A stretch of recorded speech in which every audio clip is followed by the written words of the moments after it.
सन्मान्य वनखंडेजी, नीता केळकर मॅडम, गौरवजी नायकवडे, पृथ्वीराज नाईक, सुनीताई मोरे, ज्योतिताई दांडेकर, व्यासपीठावर उपस्थित असलेले सर्व महायुतीचे पदाधिकारी आणि मोठ्या संख्येने उपस्थित रक्तदान करणारे सर्व रक्तवीर बंधू आणि भगिनींनो,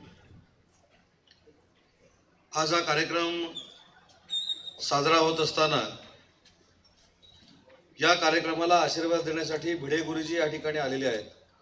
याचा अर्थ आपला कार्यक्रम यशस्वी झालेला आहे। आताच मला गुरुजींनी कानात असं सांगितलं की अतिशय योग्य आणि उपयुक्त कार्यक्रम हा आपल्या सगळ्यांच्या माध्यमातून चंद्रहारच्या नेतृत्वाखाली होतोय। 2 महिन्यापूर्वी चंद्रहारचा शिवसेनेमध्ये प्रवेश झाला आणि 2 महिन्यानंतर पहिली चंद्रहारची मागणी देशासाठी जी होती ती माननीय एकनाथ शिंदे साहेबांनी मान्य केली। त्याच्यामुळे शिवसैनिकाची विधायक मागणी एकनाथ शिंदे साहेब मान्य करतात हे आज अख्ख्या देशाने बघितलेलं आहे। आणि मगाशी जो इतिहास चंद्रहारनं सांगितला की देशातली ही पहिली महारक्तदान यात्रा आहे, मला तर असं वाटतं की देशात कशाला जगाच्या पातळीवर असा प्रयत्न झाला नसेल की हजारो किलोमीटर लांब असताना देखील मी देशाच्या प्रति, राष्ट्रभक्तीप्रती काहीतरी देणं लागतो या भावनेतनं एका जिल्ह्यातनं 1000 आजाद हो पुरानी सोच से, आजाद हो महंगाई की मार से, हे जगातलं पहिलं उदाहरण आहे। आणि म्हणून चंद्रहारच्या कल्पकतेला मी दाद देतो की ज्या दिवशी प्रवेश झाला लोक महामंडळ मागतात, लोक पद मागतात, लोक आमदारकी मागतात।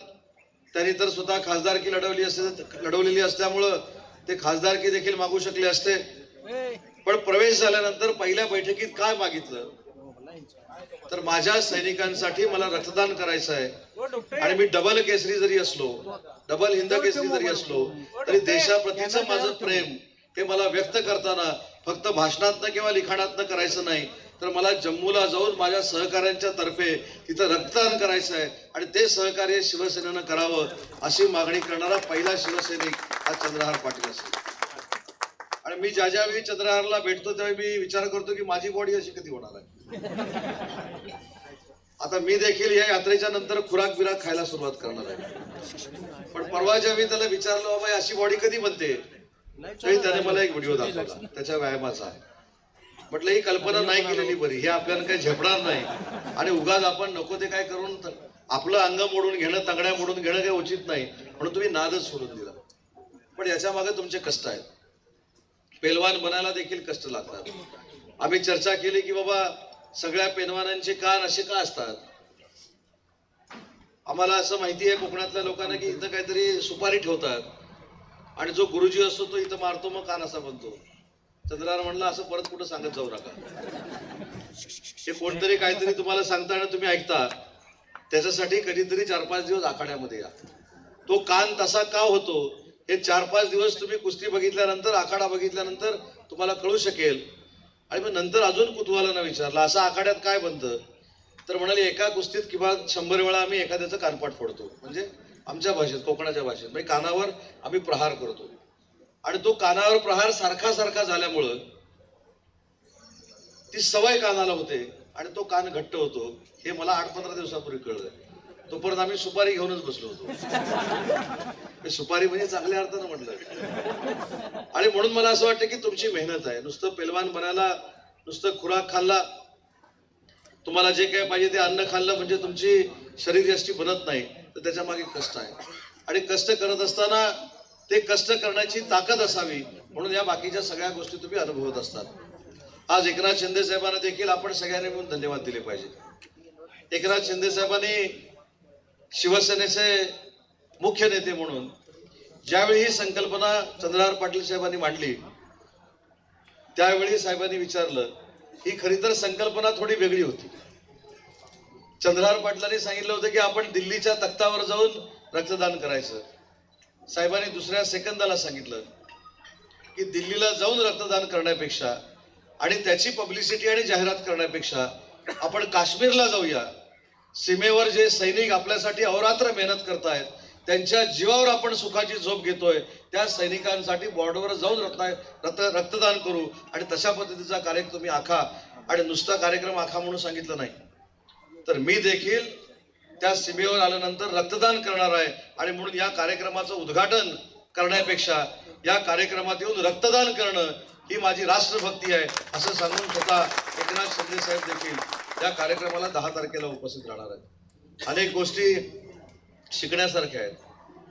सांगलीकर आज पहिला जिल्हा असा ठरला आहे की देशामध्ये की जो जम्मूला जाऊन काश्मीरला जाऊन आणि श्रीनगरला जाऊन रक्तदान करणार आहे. सांगली जिल्ह्यानं हा अतिशय ऐतिहासिक पायंडा भिडे गुरुजींच्या समोर पाडलेला आहे. मला सगळ्या तरुणांना एक विनंती करायची आहे जे मी आवर्जून प्रत्येक भाषणामध्ये करतो की प्रत्येक जिल्ह्यामध्ये आपण सगळी मंडळी पेलवान आहात, आपण सगळी मंडळी तरुण आहात, तर आपल्या जिल्ह्याला अंमली पदार्थ मुक्त करण्याची मोहीम देखील आपण हातामध्ये घेतली पाहिजे आणि त्याचा संकल्प केला पाहिजे. आमची जी ताकद आहे ही भविष्यामध्ये सांगली जिल्ह्यातली अंमली पदार्थ मुक्त करून दाखवेल अशा पद्धतीचा शब्द आणि संकल्प आज या कार्यक्रमाच्या निमित्तानं आपण सगळ्यांनी करणं गरजेचं आहे. कारण आज जे आपण ऐकतो, जे आपण टीव्हीवर बघतो हे भावी पिढीसाठी योग्य आहे की अयोग्य आहे मला माहित नाही, पण काही 7वी 8वीतल्या मुलांच्या दप्तरामध्ये देखील आता ई सिगरेट मिळायला लागलेलं आहे, गांजा मिळायला लागलेला आहे, ते एमडी फेमडी काहीतरी असतं ते मिळायला लागलेलं आहे. आणि म्हणून चंद्रहारजी या यात्रेनंतर अजून एक आपण संकल्प करू सांगलीमधनं की भविष्यामध्ये हा सांगली जिल्हा पोलिसांच्या सहकार्यानं अंमली पदार्थ मुक्त करण्यासाठी या सांगली जिल्ह्यातले सगळे पैलवान हे पुढाकार घेतील आणि देशाला आदर्श निर्माण करतील की पैलवानांच्या ताकदीवर आणि पोलिसांच्या ताकदीवर हा सांगली जिल्हा अंमली पदार्थ मुक्त झाला. आणि निसर्गाचं देखील तुम्हाला वरदान आहे. आज बघा कार्यक्रम सुरू झाला, तुम्ही भाषणाला इथे उभं राहिला आणि पावसानं सुरुवात केली.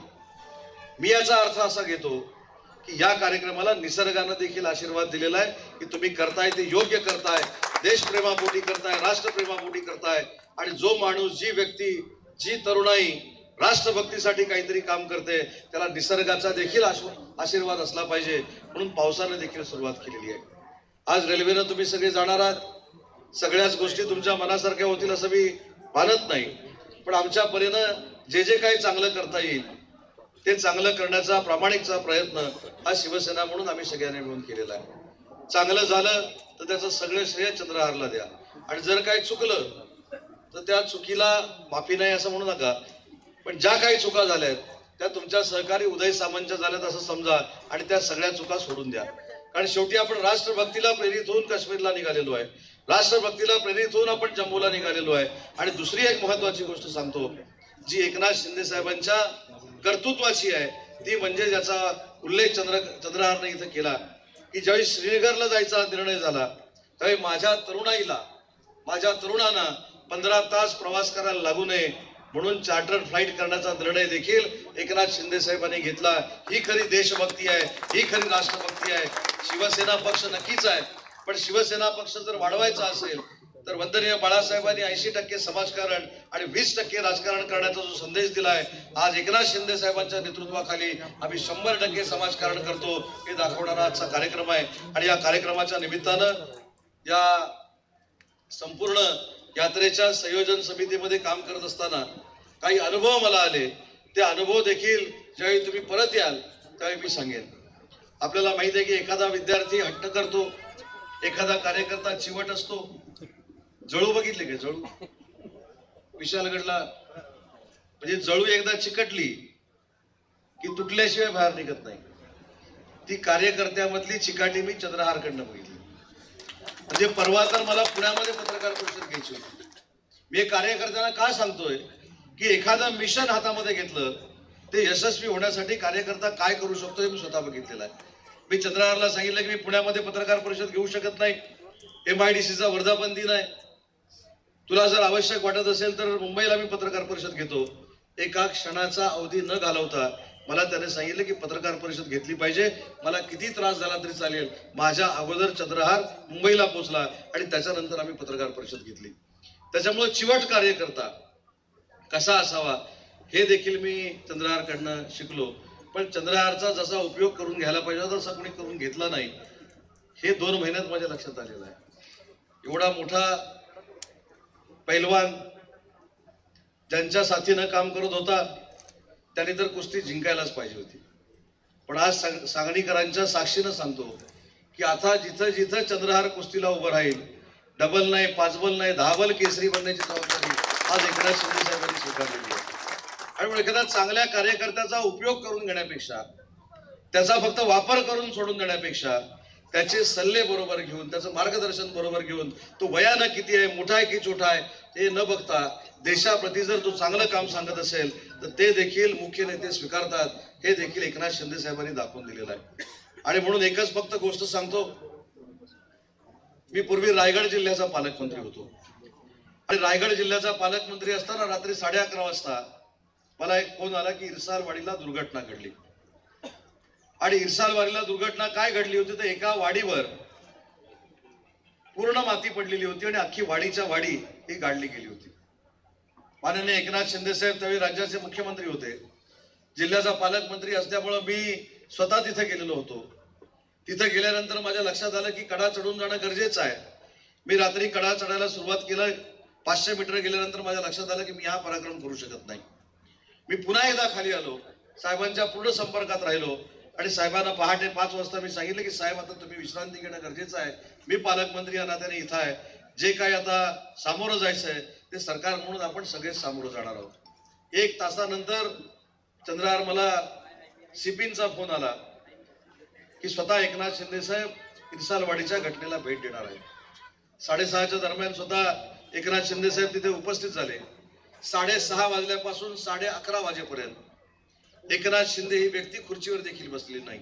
फोन, NDRF ची टीम काय करते, पोलीस काय करतायत, कर्मचारी काय करतायत, त्यांच्या जेवणाची व्यवस्था, जिथे ही घटना घडलेली आहे त्या कुटुंबांची व्यवस्था. आणि 11:30 वाजता मला अचानक साहेबांनी सांगितलं की मुंबईला निघालो. आणि मुंबईला निघालो म्हणून सांगितल्यानंतर 15 मिनिटांना परत साहेबांचा मला फोन आला की खालापूर नावाचं एक पोलीस स्टेशन आहे, त्या पोलीस स्टेशनला साहेबांनी मला बोलवलं आणि साहेबांनी मला सांगितलं की मी एकटा हा कडा चढून जाणार आहे 5 किलोमीटरचा. राज्याच्या मुख्यमंत्र्यांना मी सांगितलं की सगळं ठीक आहे, शेवटी आपण देखील स्वतःच्या प्रकृतीची काळजी घेतली पाहिजे आणि प्रकृतीची काळजी घेत असताना तुम्ही राज्याचे मुख्यमंत्री आहात हे देखील तुम्हाला माहिती असलं पाहिजे. ते मला सांगताना त्यांच्या डोळ्यामध्ये पाणी होतं. मला त्यांनी सांगितलं की ठीक आहे, मी खालापूरच्या पोलीस स्टेशनला थांबतो, तू बाकी सगळ्यांना चहाला घेऊन एका हॉटेलला जा. मी चहाला गेल्यानंतर 15 मिनिटात मला निरोप आला की माननीय एकनाथ शिंदे साहेबांनी तो इरसालवाडीचा कडा चढायला सुरुवात केलेली आहे. साहेबांबरोबर एक डॉक्टर होता, त्याला जाताना त्रास झाला पण एकनाथ शिंदेना त्रास झाला नाही. ते 5 किलोमीटरचा चढा चढले, तिथं गेले, तिथं जे काय करायचं ती त्यांनी उपाययोजना केली आणि ते खाली आले. खाली आल्यानंतर मी गाडीत बसून त्यांना विचारलं, साहेब हा अट्टास तुम्ही का केला? ते जे साहेबांनी मला उत्तर सांगितलं, मला असं वाटतं की ते प्रत्येक शिवसैनिकाने स्वतःच्या हृदयामध्ये ठेवलं पाहिजे आणि असं सामाजिक काम केलं पाहिजे की जे एकनाथ शिंदे साहेबांनी इरसालवाडीला करून दाखवलेलं आहे. ज्यावेळी 11:30 वाजता साहेबांना एक फोन आला, तो फोन प्रांत अधिकाऱ्याचा होता, इरसालवाडीतनं आला होता आणि तिथं साहेबांना सांगण्यात आलं की 2 लहान मुलं आणि आई वडील हे पूर्ण मातीखाली काढले गेलेले आहेत. हे ऐकल्यानंतर माननीय एकनाथ शिंदे साहेब अस्वस्थ झाले. त्या मुलांचं नक्की अंतिम काय करायचं हा प्रश्न प्रशासनाच्या समोर होता. साहेबांनी स्वतःच्या जीवाची पर्वा न करता 5 किलोमीटरचा कडा ते चढून गेले. त्या दोन्ही मुलांचं, त्या आई वडिलांचं अंतिम संस्कार करण्याचं जे काय उद्दिष्ट होतं ते स्वतः साहेबांनी पूर्ण केलं आणि पुन्हा तो कडा उतरून खाली आले आणि साहेब गाडीत बसून मुंबईला निघून गेले. हा जो काय संस्कार आहे हा शिवसेनेचा वंदनीय बाळासाहेबांचा संस्कार आहे आणि तो वारसा आपले नेते माननीय एकनाथ शिंदे साहेब पुढे नेत आहेत, याचं भान आणि जाणीव आपल्या सगळ्यांना असली पाहिजे. आणि म्हणून पुन्हा एकदा शिंदे साहेबांच्या वतीनं चंद्रहार तुमचं, तुमच्या सगळ्या टीमचं, तुमच्या सगळ्या पैलवानांचं, रक्तवीरांचं नाव देखील अतिशय छान दिलेलं आहे. रक्तदान करतो तो रक्तदाता आजपर्यंत मानला जायचा, पण आजपासून सैन्यासाठी रक्तदान करणारा रक्तदाता हा रक्तवीर म्हणून संबोधला जाईल. हा देखील एक नवा पायंडा चंद्रहार तुम्ही पाडलाय, त्याबद्दल तुमचं मनापासून कौतुक करतो. भिडे गुरुजी या कार्यक्रमाला उपस्थित राहिले त्याबद्दल गुरुजींना देखील मनापासून धन्यवाद देतो आणि त्यांच्या आशीर्वादानं ही यात्रा 100% यशस्वी होईल असा आशावाद व्यक्त करतो आणि माझं मनोगत संपवतो. जय हिंद, जय महाराष्ट्र.